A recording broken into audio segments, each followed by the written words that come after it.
We do have a purpose. We may not be perfect people. We may not have perfect situations, but we are still significant nonetheless. And we have been blessed with a rich body of emotions. We have emotions. We're not like roses or plants or bushes that have life without feeling. We have feelings, and when we use them properly, they are very effective in motivating you toward your destiny. I want you to be clear and understanding that purpose and passion are interconnected. Unfortunately, we live in a crazy world that we're busy all the time and everything's fast, and we are losing touch with who we are, our inner sense of passion. But it is your passion that empowers you to be able to do that thing you were created to do. We have passion through which we thrust into the throes of life to accomplish the things that we were created to do so that we can function at a higher dimension with authority and with conviction. You need passion to withstand all the obstacles that go along with your purpose. Just because you're living on purpose doesn't mean you're going to have problems. You're going to need thrust to be able to get up off the ground and to step into the field of your dreams. Even if you have not landed on the thing, at least get in the territory of the thing you are dreaming to do and that you hope to accomplish to do. And through that passion, you're able to ignite things you have never ignited before. I hear you, I hear you, I hear you. You're saying, I don't feel a thing. All of us go through times that we don't feel anything at all. But in order to ignite passion again, you have to be exposed. Get out of the boat, Peter. Walk on the water. Go do something you've never done before. Get involved. Get connected. Because when you are exposed, you see that there are more options than your contemporary situation at any age. That's the good news about it. You don't have to be cute. You don't have to be pretty. You don't have to be a size 3. You don't have to be a blonde or brunette. You don't have to be 20 or 50. At any age, you can still ignite your purpose through finding your passion. That's good news. What then do we do with the lulls in life? The dark shadows in life. We all have them. The secret pains and burdens that we have in life. Are they in fact distractions from our purpose? Absolutely not. I have never seen anybody who did extraordinary feats that didn't have extraordinary issues. It is the passion that gives you the power you need, but it is the pain from which you have the conviction about it. If you had not been through some pains, you would not have the burning to do what you do. I believe that children are like arrows. They need to be directed. You aim them at the thing you want them to hit, but you don't push an arrow, you pull it away from it. And it is the digression that causes the progression. If your life has been tough and it's been hard and you had to pull yourself up by your bootstraps and your childhood wasn't so good, guess what? That was just the arrow being pulled back so that when you are released, you can thrust after the thing you're after.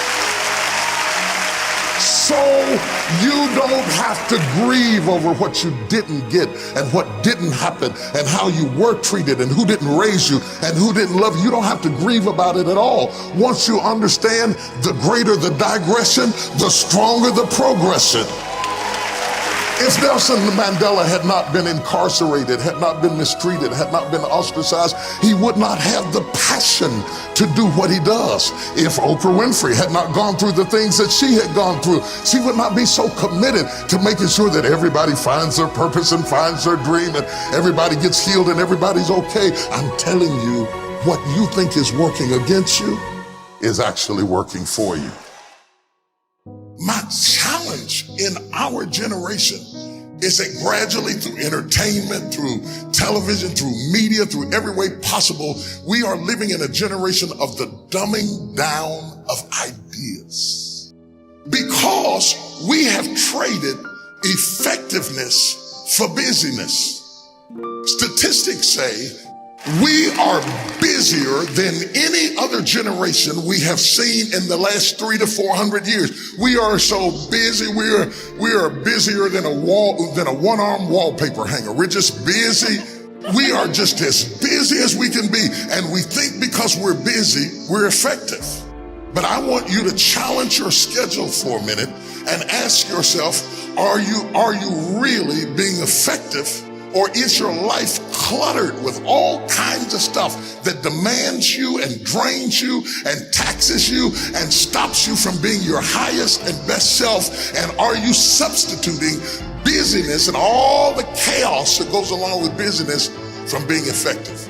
Let me tell you, a bunch of scientists got together, they began to do some research, and they begin to determine that 80% of the things we do are busy things that we do in an area that is not effective, that the average person only spends 20% of their time doing the thing that they are really gifted at, created at, passionate about, excited to do, and the rest of it is all the dismal, dumb stuff that we all have to do in order to survive. Just crazy stuff that we're doing.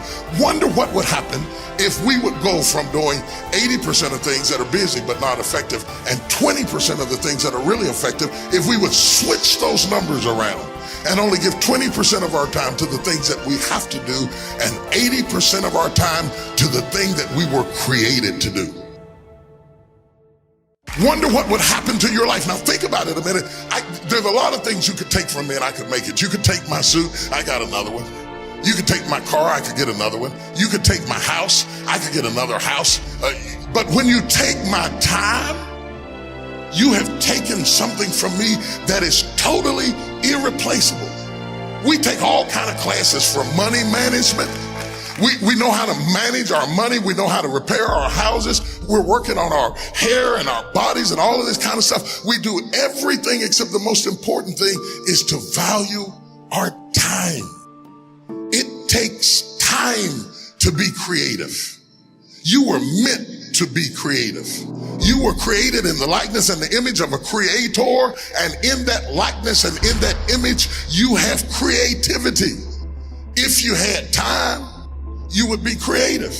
But in the absence of time and with busyness and clutter and the phone ring, beep, beep, beep. You all got music playing on your phone, all kinds of stuff. And no matter what kind of song you put on it, after a while you hate to hear it, because every time you hear that sound, you know it's somebody else wanting something else from you that's taking you away from what you are gifted and creative to do. This is a life class. That means that we have an opportunity to learn how to maximize our lives. Think of the things that you're doing that somebody else could be doing. And think of yourself as a precious commodity that you are going to reserve your energy for your highest and best use. The first thing we teach people that understand their significance, if you are doing anything that somebody else in your life could do, you are not reserving yourself for your highest and best use. We are not using our life, our time, our energy for our highest and best use. And something in the back of this brain back here is going ding, ding, ding, ding, ding, ding, ding, ding, ding. You're missing it. You're missing your life, your purpose, your passion, your excitement, your enthusiasm. And through these classes, what we want to do is shake you and rattle you and stir you up to understand that every moment is a gift, every second is a gift, every thought is a gift, every idea is a gift, every opportunity is a gift, everybody you meet is a gift. You are gifted with opportunities, and I want to show you how to begin to maximize what you've got. People will define you by how they met you. Whether it may be girlfriend, mother, banker, whatever it is, if they define you right there, they put a period. But if you have the capacity to do more, turn that period into a comma. I tell people, don't let people put a period where God has put a comma. Explore all of your life, no matter how diverse it is. There are some people who have more capacity and they can handle more things, and there are other people who have to focus on one thing and do one thing well. You have to determine which one you are and be that. Now, a lot of people don't know how to get over the past. They don't know how to forgive. They confuse forgiving with forgetting. You don't have to forget it to forgive it. They need to also realize that forgiveness is a gift you give yourself. It does not exonerate the perpetrator. It doesn't mean that they weren't wrong. It just means that I'm not going to be tied to what they did the rest of my life.